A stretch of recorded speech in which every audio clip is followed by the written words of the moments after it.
So mo na siya usa sa mga rason nga nganong nagpalit ta og atong grass chopper no kay tanawa. So ilan ning birahon dere ang ilang kumpay niya. Ulo ilan lang kaunon pero ilan lang hutog kaon pero sayang manggod kay ato sa ilaw magtapok. Mo na dito sa ilaw daghan siya baga kay na ilaw na. Pero baga tayo kapit na mo abot diri sa balay-balay So muna ato ang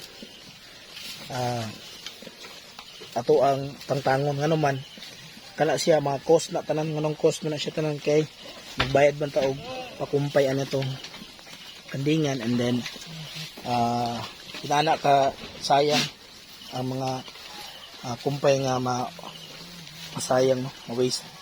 So nagpalit na grass chopper para ato ni butangan sila og kanang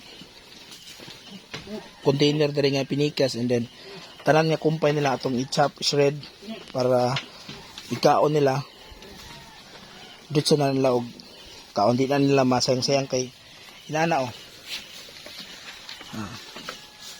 ana ikaon na niya pagkaon niya once nga maputol na pulak na dito